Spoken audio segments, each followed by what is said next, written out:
composing for film, TV, and video games for sci-fi and fantasy. I'm Anne Cesiri. I am Director of Film and Television Music for BMI. Next to Jim is Lisa Coleman. Lisa is part of a composing duo you might know as Wendy and Lisa.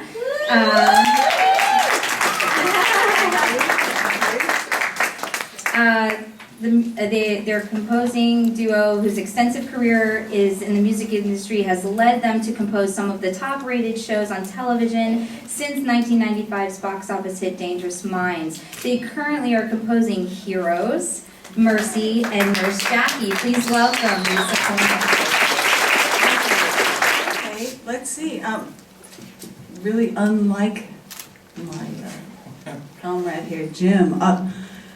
I didn't start out, working towards a career in composing for film or television. I just simply wanted to be a piano player, and in whatever form that would happen was okay by me. And I grew up studying classical piano and playing in bands, and eventually even though I still love classical music, the just mere interpretation of other people's music just didn't quite, do it for me. It was like I need something more, and I just wanted to write my own music. But then, funny enough, along came this opportunity to play in a band with Prince, and I in a little band. Actually, at the time, it kind of was a little band. We were in station wagons playing in clubs and stuff like that, and it was literally like the rocket to stardom, after a few years. We went from clubs and, sharing dressing rooms and hotel rooms. I was the only girl in the band, and station wagons and buses and everything, and then, then it was like Learjets and limousines and crazy world of that. And then he got into films, making films. He wanted to write and direct and star and be the king of film world instead of the prince of Musicland. Anyway, so that was kind of a cool way to see films getting done. My father was also a musician, and he used to take me to his dates, his sessions. Sometimes they were TV sessions and film sessions, and I would see how that was done. So I knew a little bit about it. The first film that Wendy and I ended up scoring together was Dangerous Minds, and it really was just thrown in our laps. It was a case of, I guess it was Michelle Pfeiffer through Kathy Nelson, who was a music supervisor at the time, was looking for a song for the film. And there was a song on our first record called This Is Life that Michelle had heard, and she liked it and wanted to use it for the film. And Mark Isham was scoring the film at the time, who is a fantastic composer. But the film company felt that the score wasn't right for the film, and they wanted something that was more street or, urban, and me being black fit right in, and had a really nice street sounding score to it. But that was kind of the way that we learned the ropes. It was just kind of thrown into it, and then from then it was just kind of like take what came our way, and learn the ropes by doing it. And we went through some pretty rough years, but ended up, now pretty successful, working on some really great shows. And I just finished a film, and I'm very sleepy. But you made it. But I made it. It's been a good trip. Yeah, it's been great.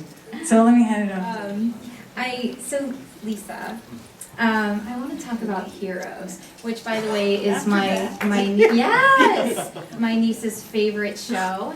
She stays up all night to watch, so on Hulu.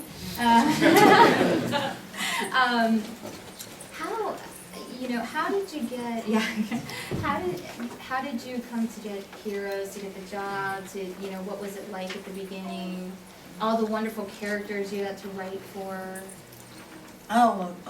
Okay. Well, the way Wendy and I both got the job Yes. was because we were already working with Tim Crane on Crossing Jordan, which was, totally different kind of show, but Tim took us out to dinner one night and said, I have this idea, and sort of described this show about people discovering they had superpowers and these abilities, and anyway, he said, I'd really love it if you guys wanted to do the music for it, and we of course said, yeah, absolutely. And I read the script. We saw a pilot.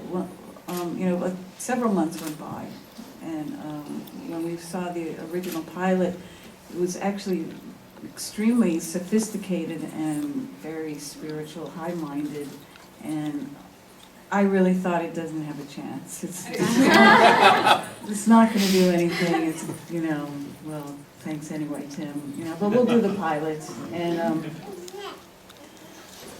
since then, it was edited. It was a originally 2-hour pilot, and they cut out a bunch of stuff and rewrote some things. And it was still, I think, really a fine piece of work.